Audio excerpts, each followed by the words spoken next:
Oke, mari kita selami sebuah kisah tentang firasat, sebuah peringatan yang diabaikan, dan sebuah pandemi yang sebetulnya mungkin saja bisa kita hentikan bahkan sebelum ia benar-benar dimulai. Nah, kutipan ini dari seorang dokter pemerintah bernama Carter Matcher, ini adalah kunci untuk memahami semuanya. Wabah penyakit itu, ya persis kayak objek di kaca spion, selalu terasa lebih dekat dan jauh lebih berbahaya dari yang kita kira. Cerita kita dimulai pada Januari 2020. Waktu itu dunia kelihatannya masih tenang-tenang aja, tapi diam-diam ada sekelompok kecil dokter pemerintah yang membunyikan alarm. Mereka ini semacam tim rahasia yang udah ngelihat bencana besar di depan mata. Nah, ini dia yang aneh. Sebelum pandemi melanda, Amerika Serikat itu dianggap sebagai negara nomor 1 paling siap di seluruh dunia. Pertanyaannya, kok bisa jadi begini? Apa yang salah? Ini adalah paradoks besar yang ada di jantung respons COVID-19. Coba deh kita lihat perbandingannya. Di satu sisi, ada prediksi tahun 2019, Amerika adalah negara paling siap. Tapi di sisi lain, lihat realitas suramnya di tahun 2021, dengan cuma 4% populasi dunia, Amerika menanggung 20% dari total kematian global. Jarak antara harapan dan kenyataan ini luar biasa jauh. Jadi, sementara para pejabat tinggi kelihatannya tenang, di balik layar ada sekelompok dokter pemberontak yang menamakan diri mereka Wolverines yang mulai bergerak. Mereka ini melihat data dari Wuhan bukan cuma sekadar angka, tapi sebagai percikan api kecil yang siap membakar hutan. Terus, siapa sih orang-orang ini? Siapa mereka yang bisa melihat sesuatu yang nggak bisa dilihat oleh orang lain? Nah, untuk memahami dari mana datangnya peringatan dini ini, kita harus kenalan dulu sama dua tokoh utama yang nggak terduga dalam kisah ini. Yang pertama, ini dia Dr. Charity Dean. Sebagai seorang pejabat kesehatan masyarakat, dia nggak ngelihat dirinya sebagai birokrat. Buat dia, ini adalah perang. Penyakit itu musuh yang harus diburu. Dan sumpahnya untuk melindungi masyarakat, itu bukan pilihan. Itu adalah sebuah keharusan. Titik. Lalu ada pasangannya, Dr. Carter Matcher, seorang pemikir sistem yang luar biasa. Kalau Charity adalah prajurit di lapangan, Carter ini adalah pengintainya. Tugasnya bukan melawan api secara langsung, tapi melihat jauh ke cakrawala untuk menemukan asap, bahkan sebelum orang lain mencium baunya. Dia tahu banget, sistem yang cuma bergantung pada kewaspadaan manusia pasti akan gagal. Jadi kita punya sang penghenti, pejuang di garis depan yang melacak penyakit dari satu orang ke orang lain, dan sang pengintai, analis yang melihat pola data dari atas. Mereka ini datang dari dunia yang sangat berbeda, tapi disatukan oleh satu misi yang sama, menghentikan bencana sebelum ia terjadi. Firasat mereka ini bukan sekedar perasaan atau tebak-tebakan loh. Firasat itu didasarkan pada sesuatu yang sangat nyata, sebuah buku panduan untuk melawan pandemi. Sebuah rencana yang udah ditulis bertahun-tahun sebelumnya. Masalahnya, rencana itu cuma tergeletak di rak, terlupakan, dan dibiarkan berdebu.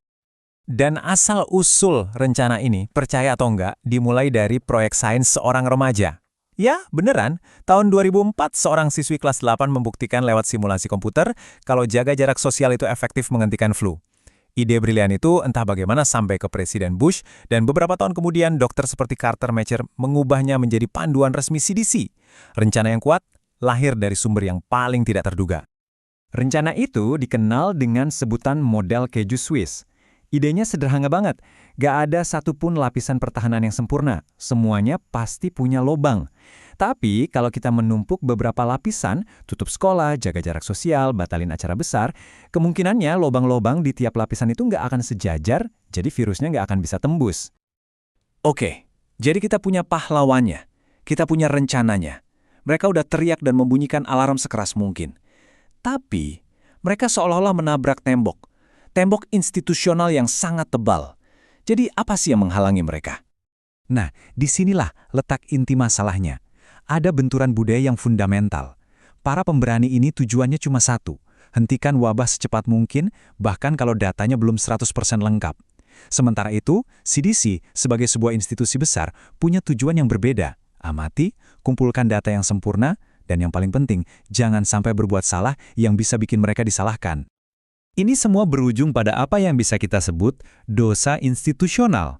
Begini, kalau kamu bertindak dan ternyata salah, itu namanya dosa karena melakukan, kamu akan dihukum berat, sangat terlihat.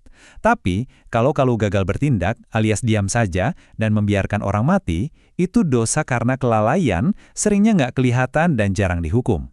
Sistem ini secara alami lebih memilih diam yang mematikan daripada mengambil tindakan yang berisiko. Dan ketakutan ini ada akarnya. Semuanya berasal dari tahun 1976 saat terjadi kegagalan program vaksinasi flu babi. Kejadian itu menciptakan trauma yang sangat mendalam di CDC. Pelajarannya bagi mereka saat itu jelas, melakukan sesuatu dan salah bisa menghancurkan karir. Ketakutan akan reaksi berlebihan inilah yang akhirnya melumpuhkan institusi itu selama puluhan tahun. Dan sikap diam itu ada harganya. Di tahun 2020, percikan api yang dilihat oleh para Wolverine tadi sudah menjadi api yang tak terkendali.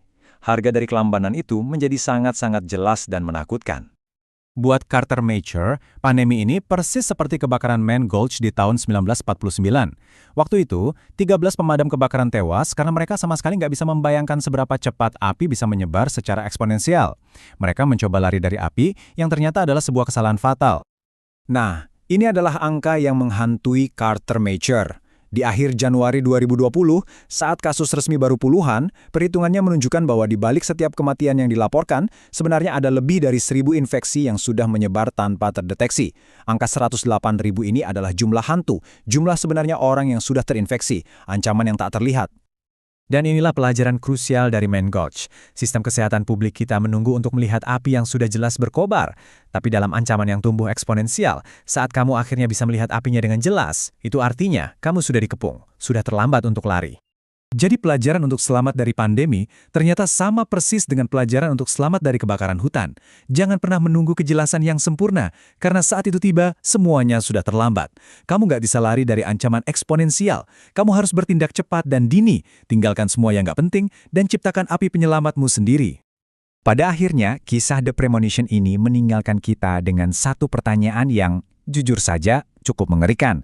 Apa yang terjadi saat sebuah sistem lebih takut untuk berbuat salah daripada tidak berbuat apa-apa sama sekali? Kisah ini menunjukkan bahwa harga dari sikap diam itu bisa jadi tak terhingga.